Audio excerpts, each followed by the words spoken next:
कल काशी में मैंने बाबा विश्वनाथ और काल भैरव का आशीर्वाद लेकर नामांकन किया और आज यहां त्र्यंबकेश्वर की धरती पर हूं।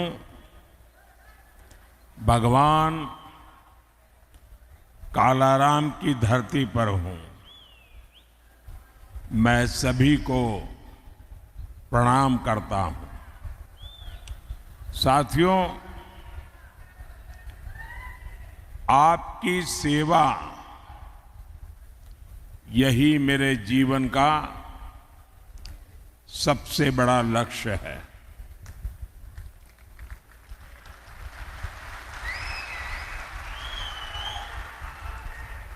आपने पिछले 10 साल में मेरा काम देखा है और अब मैं आपके पास आज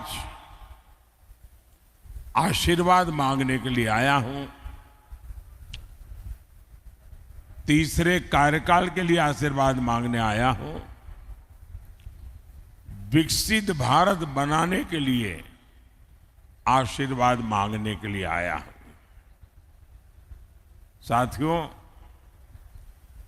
एनडीए गठबंधन को कितनी बड़ी जीत मिलने जा रही है,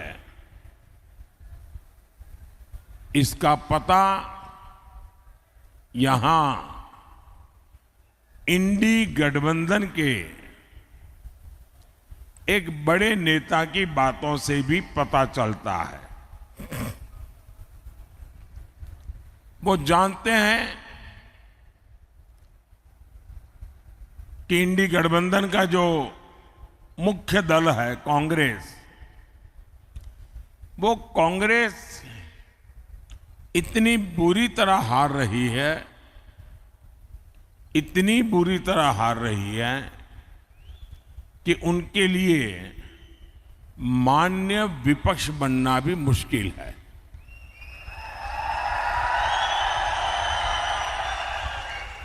और इसलिए यहां के जो नेता है इंडी अलायंस के, यहां मतलब नासिक के नहीं, महाराष्ट्र के, उन्होंने सभी छोटे छोटे दल जो है, इन दलों को ये सुझाव दिया है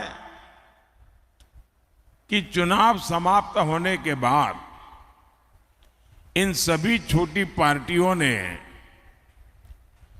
कांग्रेस में मर्जर कर देना चाहिए,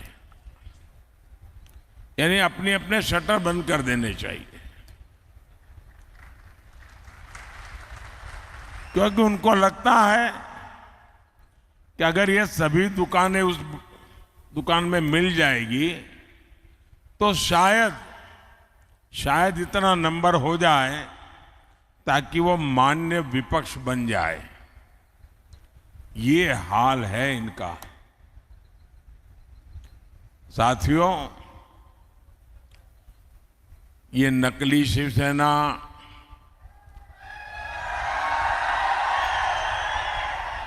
नकली राष्ट्रवादी पार्टी,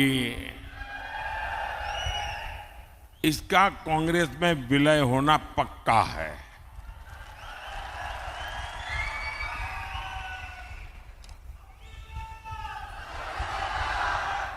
और जब ये नकली शिवसेना का कांग्रेस में विलय हो जाएगा, मुझे सबसे ज्यादा याद बाला साहब ठाकरे की आएगी, क्योंकि बाला साहब जी कहते थे, जिस दिन लगा कि शिवसेना कांग्रेस बन गई है, उस दिन शिवसेना समाप्त कर दूंगा। मतलब अब नकली शिवसेना का अता पता भी रहने वाला नहीं है। और मुझे लगता है ये जो विनाश हो रहा है, ये बाला साहब को सबसे ज्यादा दुखी करता होगा। साथियों, नकली शिवसेना ने बाला साहब के हर सपने को चूर चूर कर दिया है। बाला साहब ठाकरे का सपना था अयोध्या में भव्य राम मंदिर का निर्माण हो।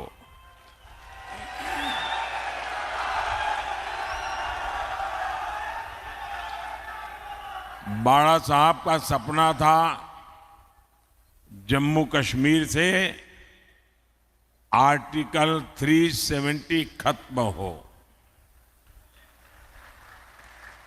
ये सपना पूरा हुआ, लेकिन इससे सबसे ज्यादा चीड़ ये नकली शिवसेना को हो रही है। कांग्रेस ने प्राण प्रतिष्ठा के निमंत्रण को ठोकर मारी। नकली शिवसेना ने भी वही रास्ता चुना। कांग्रेस के लोग मंदिर के लिए अनाप शनाप बातें कर रहे हैं और नकली शिवसेना एकदम चुप है। इनकी ये पार्टनरशिप पाप की पार्टनरशिप है और पूरे महाराष्ट्र के सामने इनका पाप एक्सपोज हो चुका है। साथियों, ये नकली शिवसेना वाले उस कांग्रेस को सिर पर उठाए घूम रहे हैं जो कांग्रेस वीर सावरकर जी को दिन रात गालियां देती है। महाराष्ट्र की स्वाभिमानी और राष्ट्रभक्त जनता ये जब देखती हैं, ये जब सुनती हैं, तो महाराष्ट्र के लोगों का गुस्सा 7वें आसमान पर चढ़ा हुआ है। लेकिन अहंकार शिवसेना, नकली शिवसेना में इतना आ गया है कि उनको महाराष्ट्र के लोगों की भावना की भी कोई परवाह नहीं है, उनको कोई फर्क नहीं पड़ रहा है। कांग्रेस के आगे घुटने टेकने वाली नकली शिवसेना को सजा देने का मन पूरे महाराष्ट्र ने बना लिया है और 4 चरण के जो चुनाव हुए हैं, इन चारों चरण में इनको चारों तरफ से चित्त कर दिया है जनता ने।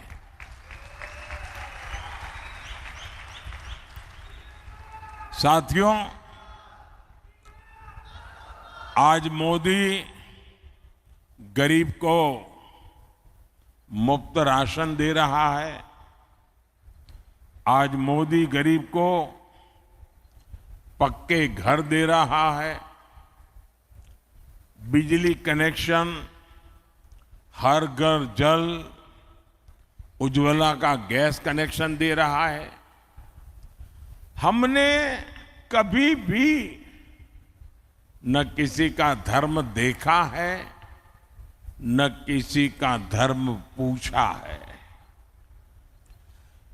योजना सबके लिए बनाई जाती है, सबको योजनाओं का लाभ दिया जाता है, लेकिन कांग्रेस की नीयत रही है, इसका बहुत बड़ा खुलासा आज मैं 140 करोड़ देशवासियों के सामने करना चाहता हूं। और भगवान राम की ये धरती है एक प्रकार से, तो मुझे लगता है कि गंभीर विषय यहां पर उठाना ज्यादा अच्छा होगा। साथियों, कांग्रेस की सोच है कि देश की सरकारें जितना बजट बनाती है उसका 15% सिर्फ और सिर्फ माइनॉरिटी पर खर्च हो, यानी धर्म के आधार पर बजट का भी बंटवारा, धर्म के आधार पर इन्होंने देश को बांटा और आज भी वो धर्म के आधार पर भांति भांति के बंटवारे करने में लगे हुए हैं। कई साल पहले कांग्रेस ने धर्म के आधार पर बजट के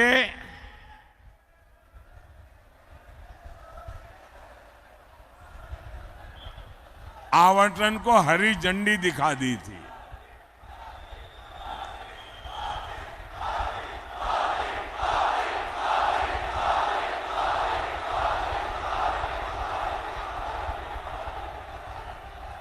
जय श्री राम,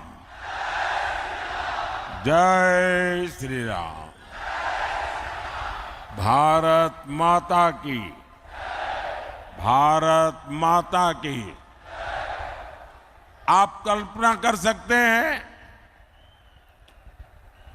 कि बजट का इस प्रकार से टुकड़े करना ये कितना खतरनाक विचार है। और आप जानते हैं कांग्रेस के लिए माइनॉरिटी सिर्फ एक ही है, उसका अपना प्रिय वोट बैंक। मुझे याद है उस समय मैं सीएम था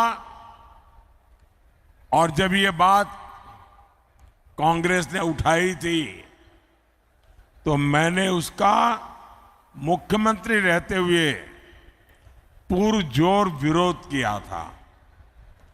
कांग्रेस उस समय चाहती थी कि देश के सारे बजट का 15% सिर्फ मुसलमानों पर खर्च हो। तब भाजपा के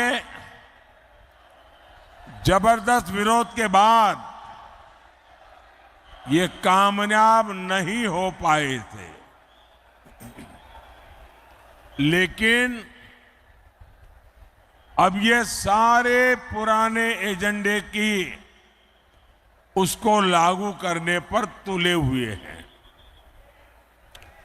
बाबा साहब आम्बेडकर धर्म के आधार पर आरक्षण के खिलाफ थे, लेकिन कांग्रेस कह रही है कि एससी, एसटी, ओबीसी और गरीबों का आरक्षण छीनकर मुसलमानों को दे देगी।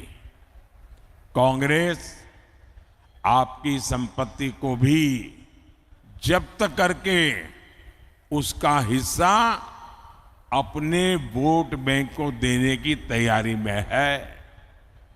लेकिन कांग्रेस और इंडी अगाड़ी वाले कान खोल करके सुन ले, मोदी धर्म के आधार पर न बजट बांटने देगा और न ही धर्म के आधार पर आरक्षण देगा।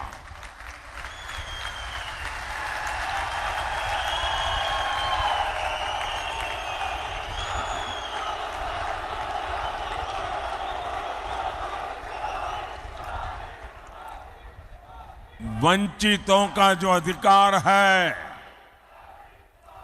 वंचितों का जो अधिकार है, मोदी उसका चौकीदार है।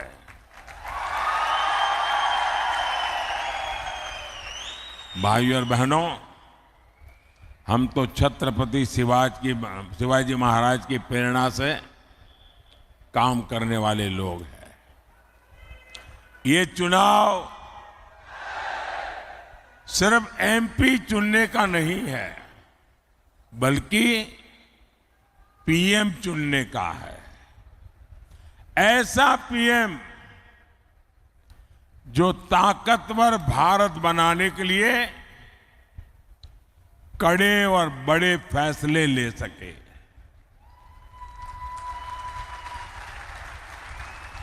आप देखिए, कोरोना का इतना बड़ा संकट काल आया, भारत ने इसका डटकर मुकाबला किया, कोरोना को हराया। इसमें आरोग्य विभाग में हमारी बहन भारती पवार जी, जो इस विभाग को देखती थी, उनका शांत और सेवा भाव बहुत काम आया। आज कोरोना के विरुद्ध भारत की लड़ाई की प्रशंसा पूरी दुनिया कर रही है। भारती जी के प्रयासों से यहां नासिक जिले के गांवों में करीब 600 आयुष्मान आरोग्य मंदिर बने हैं। यहां दर्जनों जन औषधि केंद्र खुले हैं।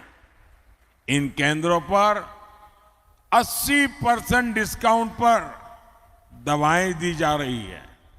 इतना ही नहीं, नासिक की 2 लाख से अधिक गर्भवती महिलाओं के खाते में 6-6 हजार रुपया भेजा गया है। सिकल सेल एनीमिया से मुक्ति हो या फिर बच्चों का टीकाकरण, सरकार ने गरीब कल्याण का प्रयास पूरी ईमानदारी से किया है। साथियों, आपके स्वास्थ्य को लेकर अब तो मोदी ने एक और बड़ी गारंटी दी है। अब महाराष्ट्र के सभी परिवारों के 70 साल से ऊपर के जो बुजुर्ग हैं, उनको 5 लाख रुपए तक का मुफ्त इलाज ये मोदी की जिम्मेवारी रहेगी।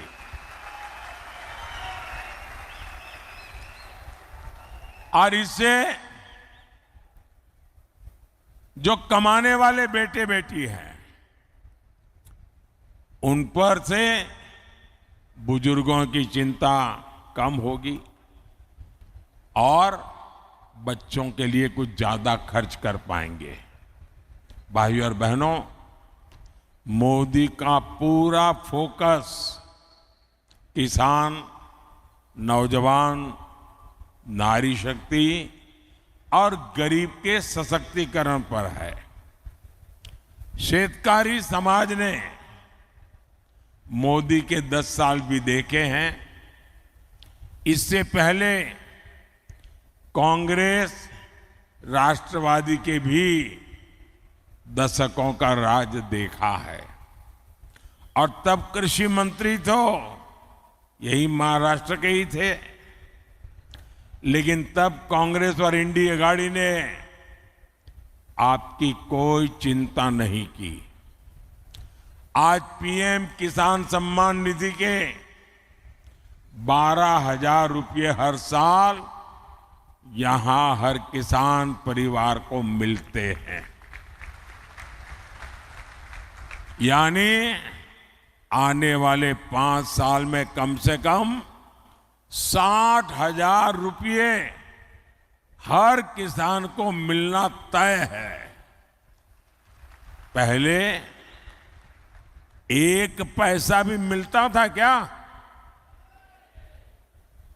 मैं मानता हूं मेरे किसान भाई बहन मोदी को कभी भी भूलेंगे नहीं। कांग्रेस के राज में किसानों के लिए झूठे पैकेज घोषित होते थे। कोई किसान बता दे, क्या आपको इन पैकेज में से 1 रुपया भी मिलता था? साथियों, मोदी किसान हित को हमेशा सर्वोपरि रखता है। नासिक और ये क्षेत्र तो प्याज और अंगूर की खेती के लिए प्रसिद्ध है।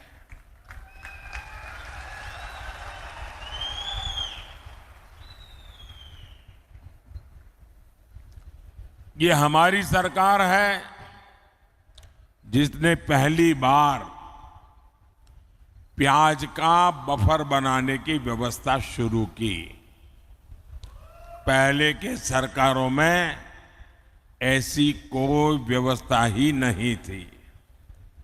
हमने पिछले सीजन में 7 लाख मैट्रिक टन प्याज किसानों से खरीदा है। अब फिर सरकार 5 लाख मैट्रिक टन का बफर तैयार करने में जुटी हुई है। बीजेपी एनडीए सरकार के प्रयासों की वजह से 10 साल में प्याज का एक्सपोर्ट 35% बढ़ा है, 35% बढ़ा है। अभी 10 दिन पहले ही प्याज निर्यात पर लगे बैन को हटा दिया गया है। पिछले 10 दिनों में 22,000 मैट्रिक टन से ज्यादा प्याज का निर्यात हो चुका है। सरकार ऑपरेशन ग्रीन के जरिए प्याज के ट्रांसपोर्टेशन पर भी सब्सिडी दे रही है। अब इस मिशन को फिर से लागू किया जा रहा है। इसी तरह यहां जो क्लस्टर डेवलपमेंट प्लान बना है, उसका फायदा हमारे अंगूर के किसानों को होगा।